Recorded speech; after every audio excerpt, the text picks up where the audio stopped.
Hello everybody, this is Peter Dillard again. I wanted to continue with another video on Heidegger and contemporary theology. Once again, this material is taken from my book Fate and Faith after Heidegger's contributions to philosophy, die Beiträge zur Philosophie in German. So what I'm going to do is continue reading from the introduction, and hopefully I will complete that. Let me gauge it according to my time. I don't want to run too long with the reading selection. I also wanted to just take a brief moment to thank the people at Wipf Stock who helped bring this book to press, who evaluated my initial proposal, and then also helped me with the typescript reading, the editing, and so forth. I really appreciate that. It's a wonderful company to work with. It's probably the best publishing experience that I've had anywhere, and I've published with them several times, and I've always been extremely impressed by their courtesy and their professionality. So I want to give them a particular shout out. I really appreciate all their support. So let me just continue with the material from the introduction. The next section is entitled Walking a Tightrope Between Philosophy and Theology.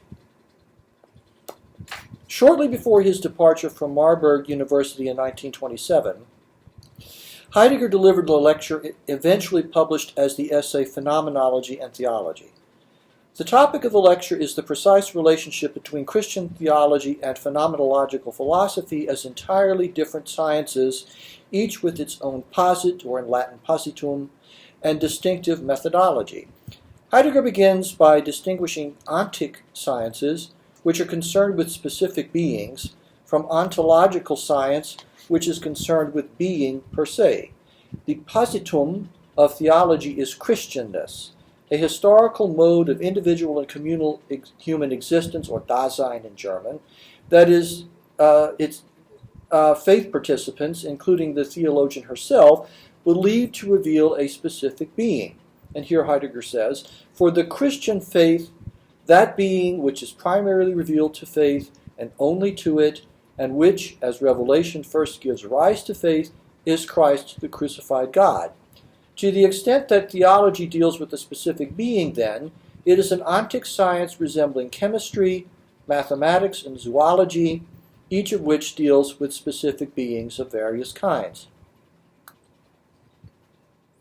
However, unlike these other ontic sciences, the goal of theology, according to Heidegger, is not to acquire a body of knowledge, but rather to bring greater transparency to faith through a conceptual interpretation that neither justifies faith nor makes it any easier, but actually makes faith harder. And here I quote from Heidegger somewhat at length. The specific content of the object of theology demands that the appropriate theological knowledge never take the form of some free-floating knowledge of arbitrary states of affairs. Likewise, the theological transparency and conceptual interpretation of faith cannot be found and secure faith in its legitimacy. Cannot found faith and secure it in its legitimacy. Nor can it make it any easier to accept faith and remain constant in faith. Theology can only render faith more difficult. That is, render it more certain that faithfulness cannot be gained through the science of theology, but solely through faith. Thus, theology is the ontic science of conceptually self-interpretive faith in the crucified God that is made increasingly more difficult through its very activity of conceptual self-interpretation. Phenomenological philosophy, by contrast, is regarded by Heidegger as the ontological science par excellence, since it is not limited to any specific being or range of beings, but investigates the nature of being as such. Heidegger proceeds to delineate the interrelations among faith, the ontic science of theology, and the ontological science of philosophy in terms of a set of dependencies and interdependencies. Unless it seeks to become self-reflective, faith does not need the conceptual interpretation of it provided by theology. Furthermore, faith does not need philosophy. Indeed, Heidegger goes so far as to claim that, quote, faith, as a specific possibility of existence, is in its innermost core the mortal enemy of the form of existence that is an essential part of philosophy and that is factically ever-changing, unquote. The alleged conflict between faith and philosophy will be the topic of the next chapter. For its own part, philosophy needs neither faith nor theology, since the philosopher can conduct a phenomenological investigation of being per se without believing in the crucified God or engaging in conceptual reflection on this religious belief. Finally, as conceptually self-reflective faith, theology obviously needs faith. Theology also needs philosophy, since theological concepts take for granted at least some initial understanding of being per se, the positum of philosophy as ontological science. For example, Christian theology operates with the concept of sinful existence, which in turn includes the ontological notion of existence as one mode of being per se. Hence, by providing what Heidegger calls friendly, to quote, co-direction, unquote, the phenomenological investigation of being may clarify or even correct the concept of existence presupposed in theology. The present study will develop a non-metaphysical Christian theology of strife or struggle that takes the framework of phenomenology and theology, the essay, as its point of departure and utilizes the Beiträge as its primary philosophical resource. We will see how there is a dialectical path leading from the initial receptivity to Christian theology and Heidegger's writings from the early to the mid-1920s, through the increasing hostility to faith and theology in Sein und Zeit and other works by Heidegger in the early to mid-1930s, to the surprising resurgence of quasi-religious language and themes in the Beiträge. Immediately, the approach that has just been outlined faces three prima facie objections. The first concerns the latter work, the other two pertain to the earlier essay. The first objection is that even though the Beiträge contains enigmatic references to the gods and the last God, Heidegger remains staunchly opposed to any Judeo-Christian understanding of divinity, insisting that the last God is, quote, the only God, the God wholly other than past ones, and especially other than the Christian one, unquote. Elsewhere in the same text, Heidegger elaborates, and here he says, this unfolding of the first end in Platonic Aristotelian philosophy of the first beginning makes it possible that this Platonic Aristotelian philosophy and in its form, henceforth Greek philosophy in general, could then provide the framework and foundation for Judeo-Christian or Philo-Augustinian faith, and from this point of view could even be taken as a forerunner of Christianity, precisely as the paganism that has been overcome. That's taken from the contributions of the Beiträge. For Heidegger, Judeo-Christian faith is rooted in a philosophy that sometimes is more Platonic, for example with Philo of Alexandria or St. Augustine, at other times is more Aristotelian, for example with St. Thomas Aquinas, but is always thoroughly metaphysical. Thus, with the radical overcoming of all metaphysics envisioned in the Beiträge, Judeo-Christian faith must also fall by the wayside. Perhaps in a radically post-metaphysical world, there will be some kind of theophany, but whatever God or gods are revealed there will have nothing whatsoever to do with the personal God of the Jewish and Christian faiths. This objection has a short answer and a longer one. The short answer is that we should not automatically assume with Heidegger that all Christianity is essentially a creature of metaphysics.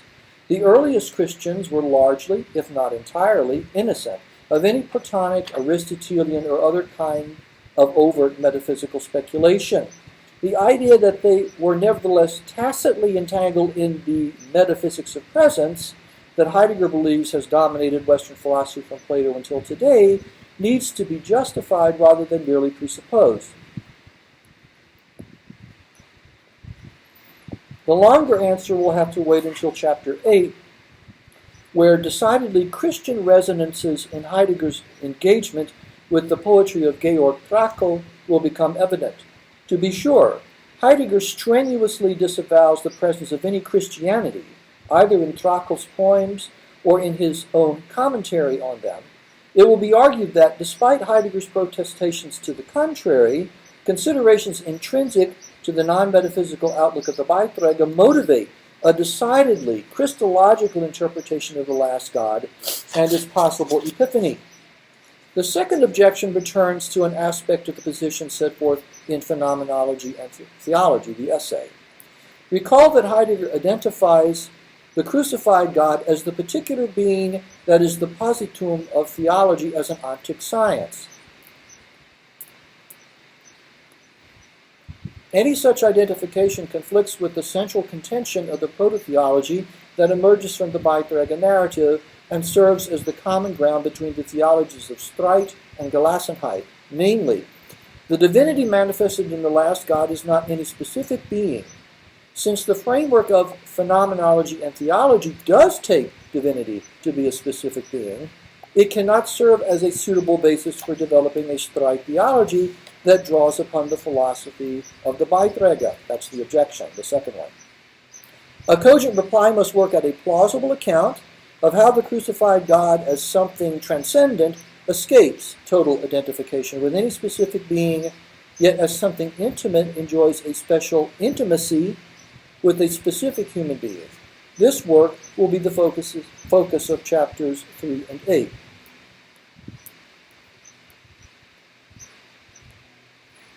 The third objection to our envisioned development of a Streit theology zeroes in on another claim Heidegger advances in the essay Phenomenology and Theology, according to which faith and philosophy are fundamentally incompatible. If theology is nothing other than self-reflective faith seeking greater transparency through a conceptual interpretation, then it follows that philosophy is also incompatible with theology. But then, contra Heidegger in 1927, philosophy cannot offer theology any, quote, co-direction, unquote, by clarifying ontological concepts presupposed by theology, since philosophizing requires entirely abandoning the faith commitment that is essential to theology. The same is true whether the philosophy is that of seiner Zeit, Einführung in die Metaphysik, Introduction to Metaphysics, or Beiträge zur Philosophie. Formulating the most serious version of this objection in the next chapter will set us on the previously mentioned dialectical path through the possibility of theology without philosophy, the possibility of philosophy without theology, and the possibility of a Streit theology co-directed by and completing the philosophy of the Beiträge. So I think I'm going to stop there and leave the next section for another time if I decide to make another video. Once again, thank you for joining me. Please feel free to share any questions in my Twitter feed, and I will do my best to answer them. In any case, thanks for joining me, and until next time, this is Peter Dillard. Thank you again, and I wish everybody a joyful rest of your Sunday. Be good to each other. Love one another as Christ loves you, and let's all pray for the grace that we need to get through these very difficult times together. Thanks again for joining me. Bye-bye.